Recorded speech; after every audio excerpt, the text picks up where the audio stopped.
So this is chapter 21, class 11 biology and nervous system. आपको पता है सारे मल्टीसेलुलर ऑर्गेनिज्म में स्टिमुलस रिसीव करने का एक मैकेनिज्म होता है।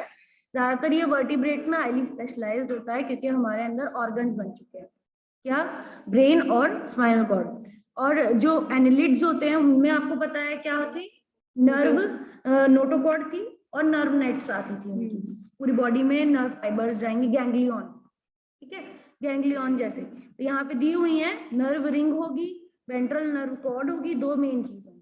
सीएनएस इनका किसका बना हुआ होगा, इसमें भी पेरिफेरल नर्वस सिस्टम होगा, सिंपैथेटिक होगा, और इसमें भी सीएनएस किसका बनेगा, नर्व रिंग का बनेगा और वेंट्रल नर्व कॉर्ड का बनेगा। और नर्व दोनों तरह की होंगी, मिक्स्ड टाइप की होंगी, consisting both sensory and efferent motor fibres. ऐसी नर्व जिसमें दोनों फाइबर्स होते हैं, एक तरफ से सेंसरी एक तरफ से मोटर, वो क्या होते हैं, मिक्स्ड नर्व कहलाती है। तो एनिलिड्स में ऐसा मिलता है आपको। नीमेटोड्स में कैसा मिलता है,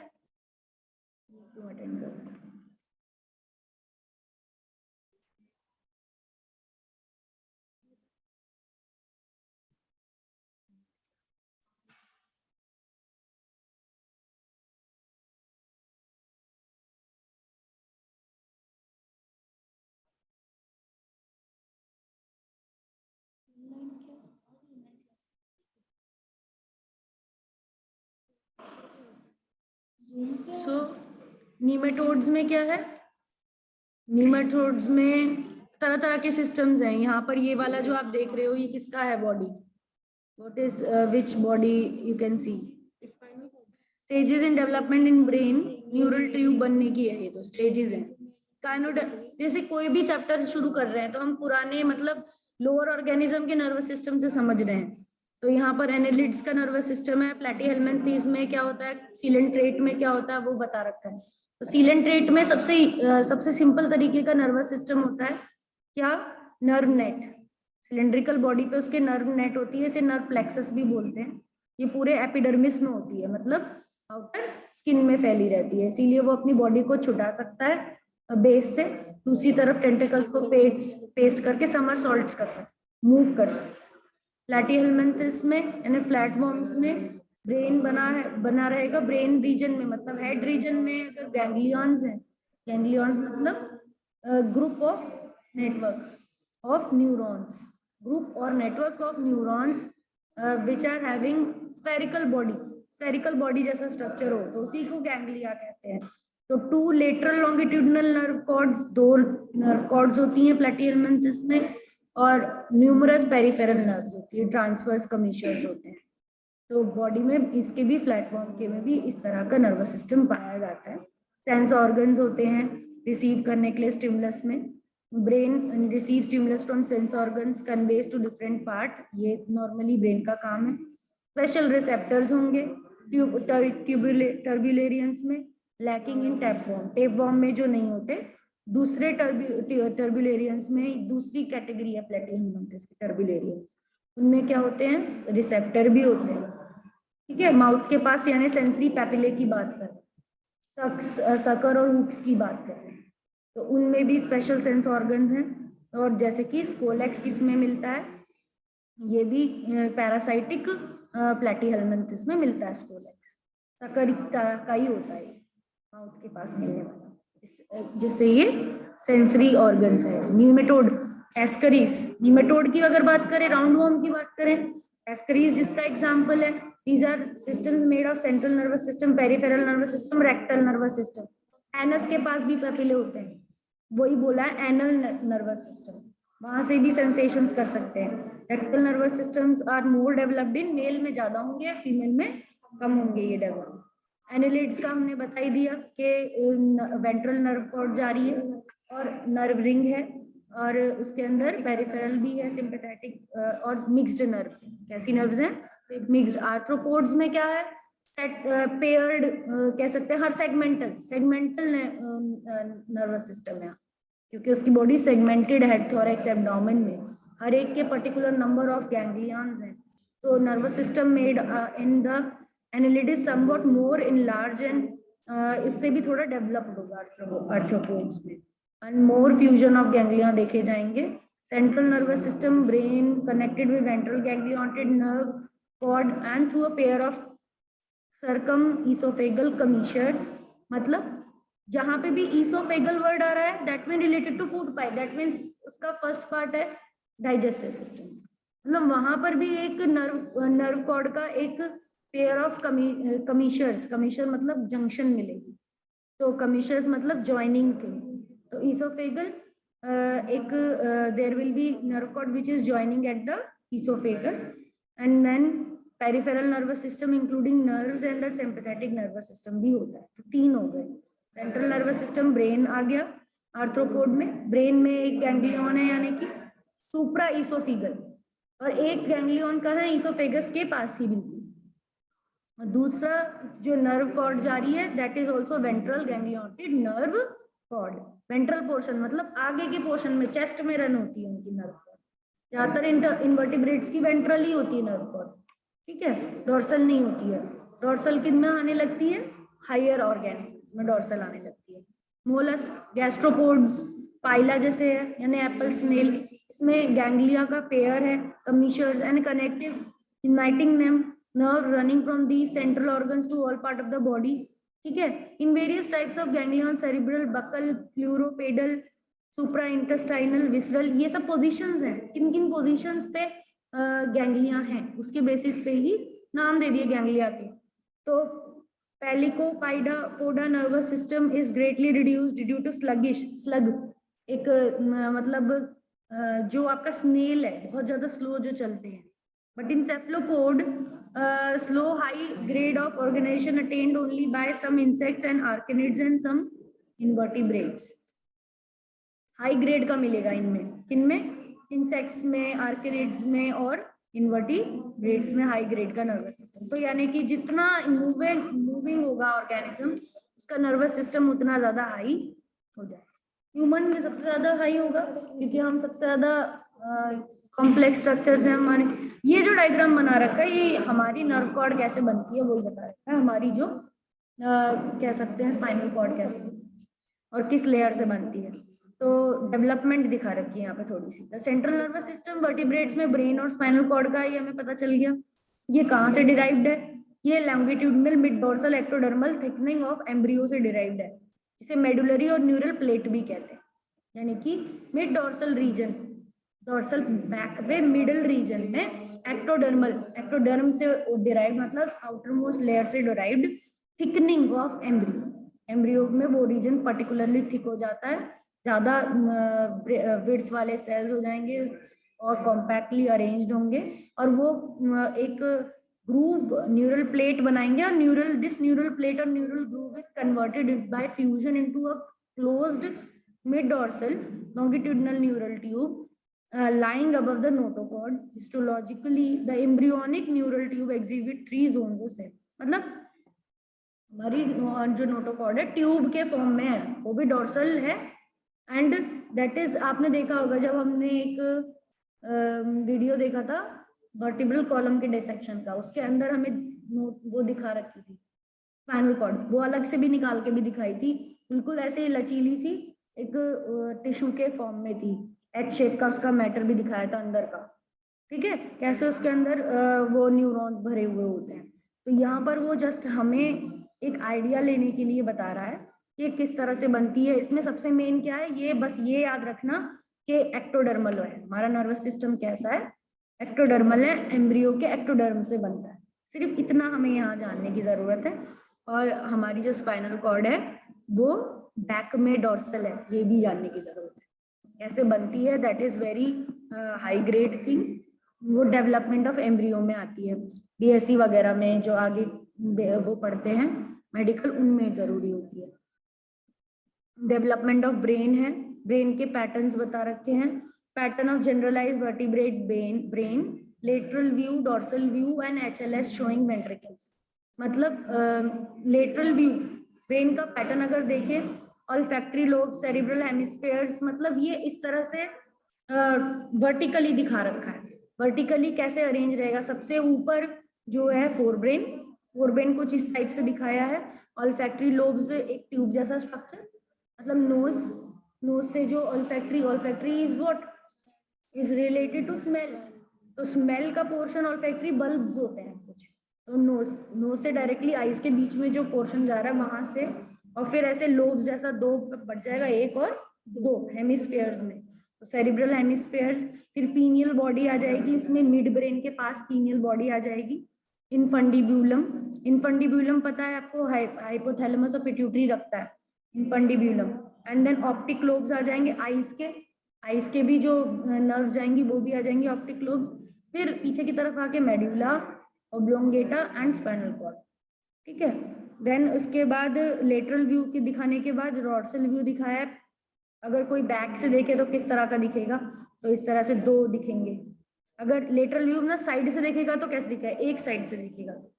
और अगर ये बताया है, ये क्या बताया, डॉर्सल, ऊपर से कोई देख रहा है तो उसको यहाँ से भी दो दिखेंगे, आई ऑप्टिक लोब्स भी दो दिखेंगे, सब चीजें दो दिखेंगी, ये पेयर्स में होंगे ये, ठीक है। और ये क्या है, HLS है, मतलब कट सेक्शन दिखा रहा है, हॉरिजॉन्टल, ठीक है, horizontal as well as longitudinal both. तो वेंट्रिकल्स शो हो सकते हैं, जिससे आपको क्या शो हो सकते हैं, वेंट्रिकल के मतलब इनके अंदर भी कैविटीज होती हैं, फोर ब्रेन की कैविटीज, उन्हें वेंट्रिकल्स कहेंगे। मिड ब्रेन की कैविटी, उसे एक वेंट्रिकल कहेंगे। वेंट्रिकल मतलब होता है कैविटीज, हर के अंदर एक एक कैविटी होती है, और उस कैविटी का काम होता है CSF बनाना, वो कैविटी अपना अपना लिक्विड बनाती है, ठीक है, और उसको बना बना के लेयर्स के बीच में भेजती जाती है। उनके अंदर पोर्स भी होते हैं, उनके अंदर ट्यूब्स भी होती हैं, जो क्या करेंगी, वो CSF को भेजती रहेंगी, ठीक है। पार्ट्स ऑफ नर्वस सिस्टम पे आ जाएंगे, वो हम जब कनेक्ट कर पाएंगे सेक्शन, जब हम पार्ट्स ऑफ ब्रेन पढ़ेंगे। अभी वो हमारे लिए सिर्फ एक जनरल ओवरव्यू है। तो पार्ट्स ऑफ नर्वस सिस्टम में क्या आ रहा है, सेंट्रल नर्वस सिस्टम आ रहा है in all the vertebrate, CNS में नॉन गैंग्लियोनेटेड है, इनवर्टिब्रेट्स में it is CNS is dorsal and hollow and non ganglionated, while in invertebrates when present it is ventral, solid and ganglionated। यानी कि difference क्या है, डिफरेंस है vertebrates जैसे कि हम, मैन इंक्लूडिंग मैन, हमारा CNS कैसा है, हम वर्टिब्रेट्स ही होते हैं, तो हमारे और सारे वर्टिब्रेट्स में ही CNS हमारा बैक में लाई करता है, मतलब हमारी कमर के रीजन पे या बाहर बाहर के रीजन पे लाई करता है, एक्सटर्नल तरफ, एंड हॉलो होता है क्योंकि आपको पता है ट्यूब से बना है, हमने देखा ट्यूब से, न्यूरल ट्यूब से बनता है। एंड नॉन गैंग्लियोनेटेड होता है, बीच बीच में गांठे नहीं है, गैंग्लियोनेटेड होता तो वो सॉलिड ही हो जाता फिर तो, क्योंकि वो क्या है, कलेक्शन ऑफ उससे बना है, तो फिर वो सॉलिड हो जाता है non ganglionated. While in invertebrates, invertebrates में अपोजिट होता है, वेंट्रल होता है, सॉलिड होता है, और गैंग्लियोनेटेड होता है, ठीक है।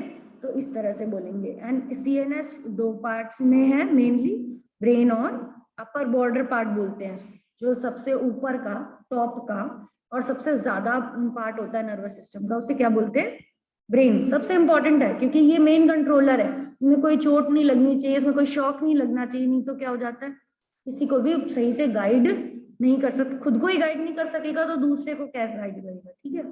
स्पाइनल कॉर्ड, स्पाइनल कॉर्ड क्या होती है, लॉन्गर है, लोअर है पार्ट में जाती है, और पतली पार्ट है, नैरोअर पार्ट है, रनिंग बिहाइंड द नेक, नेक के पीछे, ट्रंक में जाती है पूरे, ठीक है। तो ट्रंक बोलते हैं इसको पूरे पार्ट को, नेक के नीचे एब्डोमेन वाला full part till the lower pelvic region, पूरा ट्रंक कहलाता है, ट्रंक में जाती है, ठीक है spinal cord. And then peripheral nervous system में क्या चीजें आती हैं, that is formed from the long and thin whitish threads called nerves which extend between CNS and body parts, muscles, glands, sense organs, control the voluntary function, it has cranial and spinal nerves, ठीक है। तो cranial और spinal nerves से बना हुआ, मतलब brain और spinal cord को तो मेन आपका CNS में आ गया, पर ऐसी भी नर्व्स होंगी जो ब्रेन से निकलेंगी, जिन्हें कहेंगे क्रेनियल नर्व्स, 12 पेयर्स होती हैं, तो ब्रेन से निकलेंगी और फेशियल रीजन में, ठीक है, आई के रीजन में, ईयर में, और टंग में, थ्रोट में, जॉ में, इन सब में आएंगी 12 नर्व्स। तो वो क्या होंगी, ब्रेन को किससे कनेक्ट कर रही है, बॉडी पार्ट से कनेक्ट, तो वो क्या हो गई, पेरिफेरल नर्वस सिस्टम। ऐसे स्पाइनल कॉर्ड की कुछ नर्व्स होंगी जो स्पाइनल कॉर्ड से निकलेंगी, और उस हमारी बॉडी के मसल्स, हमारी बॉडी के ग्लैंड्स इन तक पहुंचेंगी, पूरे सेल्स अंदर ऑर्गन्स तक पहुंचेंगी, तो वो कौन सी हो जाएंगी, they will be spinal nerves, ठीक है, तो इन दोनों को मिला के क्या कह देते हैं, पेरिफेरल नर्वस सिस्टम। यानी ये वो नर्व का नेट है जो मेन सेंट्रल नर्वस सिस्टम से निकलकर बॉडी पार्ट्स को सप्लाई कर रहा है, वहां से ले भी रहा है इनपुट, ठीक है, और उनको दे भी रहा है इनपुट। अब एक आ जाता है ऑटोनॉमिक नर्वस सिस्टम। ये it is formed by the nerve fibre extending into visceral organs and controls the involuntary functions of visceral organs like body, like heart beat, peristalsis. यानी ऐसे नर्व नेट स्पेशली उन्हीं को ही अगर हम justify करें, specially उन्हीं को ही स्पेसिफाई करें कि जो विसरल से रिलेटेड है, मतलब इंटरनल ऑर्गन से रिलेटेड है, ऐसे नर्व फाइबर्स, तो उनका अलग से उनको एक कैटेगरी कर दी है ऑटोनॉमिक नर्वस सिस्टम, मतलब इनवॉलंटरी इंटरनल ऑर्गन्स वाली, जो हार्ट बीट को कंट्रोल कर रहा है, जो पेरिस्टालसिस को कंट्रोल कर रहा है। ये भी दो का बना हुआ होता है, इसके दो सब डिविजन्स हैं, सिंपैथेटिक और पैरा सिंपैथेटिक, ठीक है। तो ये इसका बाइफर्केशन हो गया, सेंट्रल नर्वस सिस्टम, ब्रेन और spinal cord, peripheral nervous system, cranial spinal nerves. Cranial nerves को ऐसे बांट दिया, सेंसरी हैं 1, 2 एंड 8th नर्व सेंसरी है, मोटर नर्व्स है 3rd, 4th और 6th और 11th मिक्स्ड हैं बाकी, ठीक है। तो ऐसे 3 तरह की नर्व्स हैं, 12 में से इस तरह से कैटेगराइज्ड हैं। स्पाइनल नर्व्स भी अलग दे रखी हैं एंड सिंपैथेटिक और पैरासिम्पैथेटिक अलग दे रखी हैं, ठीक है। Central nervous system is made of brain and spinal cord. CNS made up of 3 meninges covered by. तो CNS को क्या है, कवरिंग चाहिए, ब्रेन को 3 कवरिंग्स, इवन स्पाइनल कॉर्ड की भी कवरिंग्स होती हैं। एंड ये क्या है, प्रोटेक्शन, जैसे हमने हार्ट में भी कवरिंग देखी, लंग्स में भी कवरिंग देखी, कवरिंग का मेन वर्क यही है, protection from the shock, protection from the infection, any kind of barrier बनाती है ब्रेन और एक्सटर्नल बॉडी में, ब्रेन को कुछ इन्फेक्शन नहीं होता। एंड टाइप्स ऑफ मैटर जो हैं सीएनएस में, मतलब अंदर का टिश्यू 2 में डिवाइड होगा, ग्रे मैटर और व्हाइट मैटर में। ग्रे मैटर किसका बना हुआ होगा, ब्रेन का, सेल बॉडीज का और नॉन मेडुलेटेड नर्व फाइबर्स का, यानी कि इसमें सेल बॉडीज आएंगी ग्रे मैटर में, और इसमें एक्सॉन के पार्ट्स नहीं आएंगे, जहाँ व्हाइट मैटर में एक्सोनल पार्ट्स आएंगे पूरे। It formed only medullated nerve fiber which appear white due to the presence of medullary sheath. Medullary sheath को यहाँ पे जो भी बोल रहे हैं, माइलिन शीथ की बात हो रही है, मेडुला जो बोल रहे हैं, माइलिन शीथ की बात हो रही है, ठीक है। तो मेनिंजेस का नाम यहाँ दे रखा है एंड इसका बता रखा है कि मेनिंजेस कनेक्टेड टिश्यू है, मेम्ब्रेन्स है जो ब्रेन को सराउंड कर रही है, स्पाइनल कॉर्ड को सराउंड कर रही है। फिशेज में एक ही मेनिंग्स है जिसको मेनिक्सा प्रिमिटिवा कहेंगे, and in amphibian, reptiles, birds, बाकी 3 में तो 2 मेनिंजेस है, इनर पिया आर्केनॉइड एंड आउटर ड्यूरा मैटर, ठीक है। एंड मैमल्स में 3 है, ठीक है। तो ऐसे इनके नाम दे रखे हैं और इनका टीएस भी दिखा रखा है। अगर मेनिंजेस की कवरिंग का टीएस देखें तो ड्यूरा मैटर सबसे टफ है and matter and it's called tough dura mater, matter means mother, outermost thick fibrous 2-layered meninges, the outer layer adheres to skull and at many places while the inner layer major convulsions sulci और gyri। मतलब ये सबसे चौड़ी वाली है, इसकी 2 layers हैं, इसकी भी जो आउटर वाली है वो किससे, स्कल से टच होगी, और जो उसके अंदर वाली है वो किससे टच होगी, ब्रेन के कॉर्टेक्स की जो डिप्रेशंस हैं, अंदर के कर्व्स हैं, उनसे टच होगी। And meningeal artery traverses via dura mater. The 2 layers of dura mater are widely separated at some places to form larger sinuses called venous sinuses. This drains deoxygenated venous blood from the brain to large vein that return it to the head. मतलब इसका और भी काम होता है, इसके जो अंदर डिप्रेशंस जाते हैं इसके ड्यूरा मैटर के, वो उसके अंदर स्पेसेस भी हैं जो कि डीऑक्सीनेटेड ब्लड पुल करने के काम करती है, ब्रेन का डीऑक्सीनेटेड ब्लड खींच लेती हैं, एब्जॉर्ब कर लेती हैं, उसे प्योरीफाई करने के लिए ब्लड वेसल्स को दे देती हैं, वो डीऑक्सी वहां से ऑक्सीजनेटेड लेती रहती है, ठीक है। सिमिलरली आगे दूसरी मेनिंजेस का नाम बताया होगा,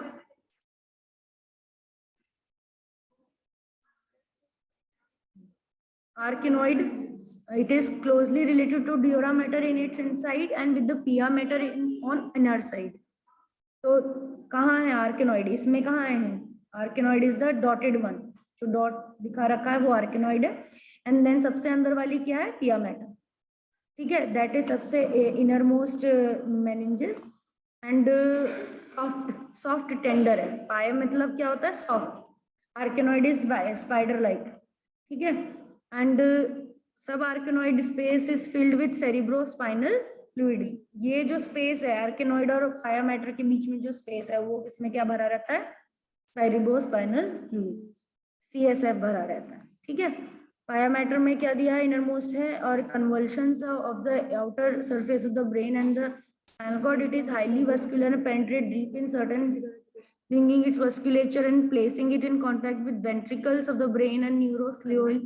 मतलब न्यूरॉन्स के बीच बीच में भी जो स्पेस होगा ना उस तक में भी पाया मैटर जा रखा होगा, ठीक है। वेंट्रिकल्स को भी टच कर सकता है, ये इतना इसका अंदर का वो है, लेयर का कॉन्टैक्ट है, ठीक है। सेरिब्रोस्पाइनल फ्लूइड का क्या वर्क है, अगर आपको इसका शॉक एब्जॉर्बिंग नेचर तो सबको ही पता है, क्योंकि एक फ्लूइड है, अगर कोई झटका लगता है ब्रेन को तो सबसे पहले ये एब्जॉर्ब उसको करेगा, वाइब्रेशंस को। एंड ये भी एक लिम्फ की तरह एक एक्स्ट्रा सेलुलर फ्लूइड है। एंड इसमें कोरोइड प्लेक्सस से ये निकलता है, और this fluid is secreted by choroid plexus and bye filtration of blood. Blood से बनता है, CSF भी किससे बनता है, ब्लड को फिल्टर करके बनता है। And the choroid plexus consist of loose connective tissues of pia matter covered internally by simple cuboidal epithelium और secretory glandular nature। मतलब पिया मैटर का जो एपिथेलियम है वो सिक्रेटरी नेचर का है, और वो वेंट्रिकल्स को भी टच कर रहा है, वो अंदर के भी इनर न्यूरॉन्स के भी टिश्यू को वहां से ये इसका जो टिश्यू का है यही बनाता है उसको CSF, और ये और आर्केनॉइड के बीच में से फिल कर देता है। फिर इन मेनिंजेस के बीच में ये फ्लूइड फिल रहता है। And then fourth ventricle secretion pressure, cerebrospinal fluid slowly flows toward the fourth ventricle by secretion pressure passes into spinal cord। Fourth ventricle के थ्रू जाकर वो स्पाइनल कॉर्ड में भी रिलीज होता है।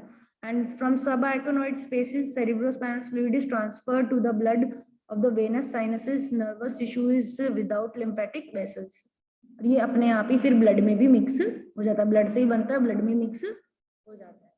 Cerebrospinal fluid CSF provides protection of the brain from mechanical shock, ये तो पता चल गया। Optimum physiological fluid environment for the neural functions, conduction of nerve impulses, transport of amino acid, sugars, oxygen, ये सबका कंडक्शन करना भी किसका काम है, CSF का ही। इसीलिए तो बोलते हैं हम लोग के हमको हमारा ब्लड हेल्दी रहेगा तो सब चीज सारे ऑर्गन हेल्दी रहेंगे, क्योंकि ब्लड से ही बाकी ऑर्गन भी अपने काम कर पा रहे हैं जो भी उन्हें करना है। ब्लड में भी ऑक्सीजन है तो वो ऑर्गन्स तक पहुंच रही है, तो थ्रू उनके रिएक्शंस।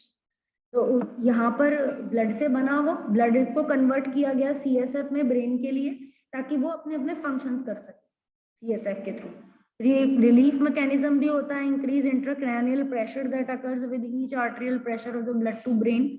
मतलब कहीं पे भी कैसा भी इंट्राक्रैनियल प्रेशर जनरेट हो रहा है उसको रिलीव करना भी किसका काम है, CSF का काम है, ठीक है। And sink the lid like facility for metabolite, जो भी ब्रेन एक्स्ट्रा चीजें निकालेगा, टॉप मतलब वेस्ट निकालेगा, वो भी किस में जाएंगे, सारे सिंक हो जाएंगे CSF में, और फिर उसको प्योरीफाई करने के लिए फिर वापस ब्लड में भेज दिया जाएगा, ब्लड उसे प्योरीफाई करता रहेगा किडनी के थ्रू और दूसरे चीजों के थ्रू। तो blood CSF barrier for selective transport processes between blood and CSF, ठीक है। तो एक ट्रांसपोर्ट का प्रोसेस रहेगा इसके लिए, सिलेक्टिवली चीजें ब्लड में भेजी जाएंगी, ठीक है। तो कोरोइड प्लेक्सस से बनता है, ये तो हमें पता ही है। 80 ml per hour approximately 1/2 litres per day, इसका रेट ऑफ फॉर्मेशन क्या है, 1/2 litres per day. Total amount जो प्रेजेंट है CNS में कितना ml है, 150 ml। It means at least 3 times renewal of CSF every day, 3 bar brain में CSF का रिन्यूअल होता है। अब यहाँ पर इस तरह से दिखा रखा है sagittal section of human brain, यानी वर्टिकल सेक्शन दिखा रखा है।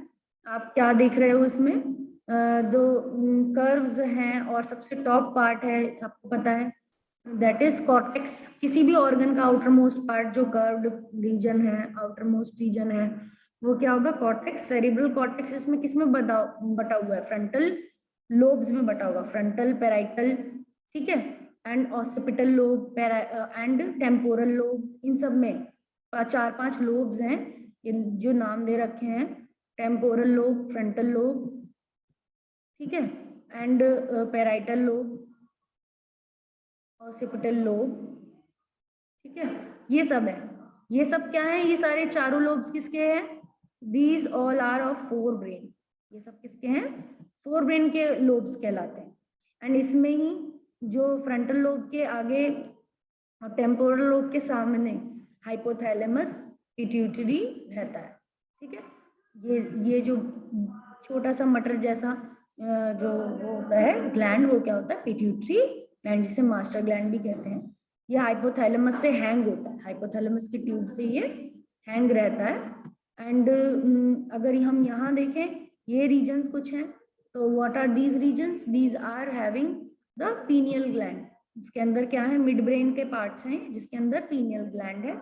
उसके ऊपर अगर हम एक बैंड जैसा स्ट्रक्चर देख रहे हैं, ये वाला, ये क्या है? कॉर्पस कोलेसम है, कहलाता है। ये पूरा नहीं लिखा हुआ, कॉर्पस कोलेसम कहलाता है। ये बैंड है फाइबर्स का, जो कि एक लोब को दूसरे लोब से भी जोड़ता है। ये हाफ दिखा रखा है, हाफ सेक्शन टीएस ट्रांसवर्स करके दिखा रखा, नॉट टीएस, एलएस दिखा रखा है, और एक लोब का दिखा रखा है। इसके तरह का ही दूसरा लोब इस पे कवर होता है, वो पार्ट नहीं दिख रहा। तो उन दोनों को जोड़ने वाला क्या है? कॉर्पस कोलेसम रहता है।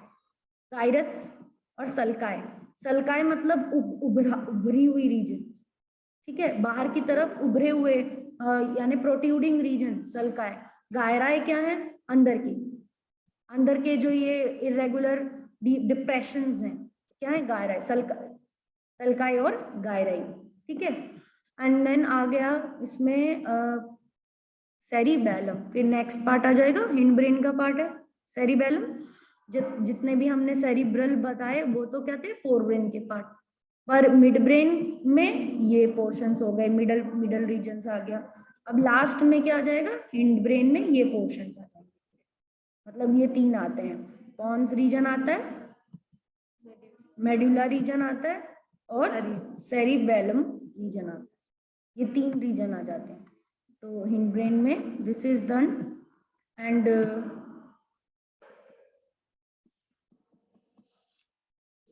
ब्रेन के बारे में बता रखा है, फोर ब्रेन प्रोसेनसेफेलॉन।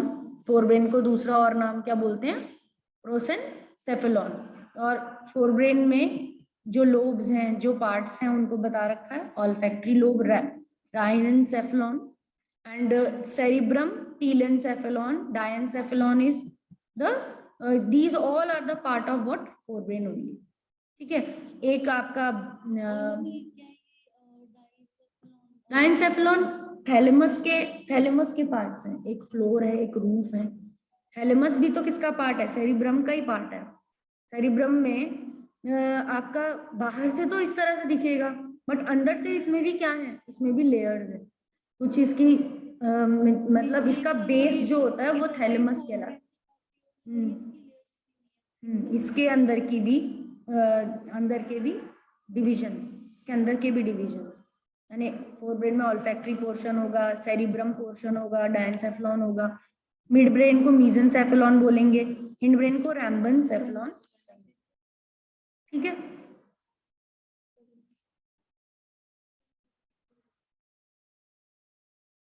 तो इसको हम यहीं तक रखेंगे, और अगली क्लास में इसका ब्रेन का डिस्क्रिप्शन करेंगे, बिकॉज ब्रेन अपने आप में ही बहुत डिटेल्ड है, ठीक है। और उससे पहले हमारे इसमें टॉपिक में we have to study the basic structure according to NCERT as well, ठीक है। इसमें भी ये सब दिए हुए हैं, बट इसमें इतना डिटेल में नहीं दिया। तो we have to connect the things, क्यों हम एक्स्ट्रा पढ़ लें और फिर वो हमारे एनसीईआरटी से भी कनेक्ट होना चाहिए, ठीक है। इसलिए हम फिर एनसीईआरटी बेस से पढ़ेंगे।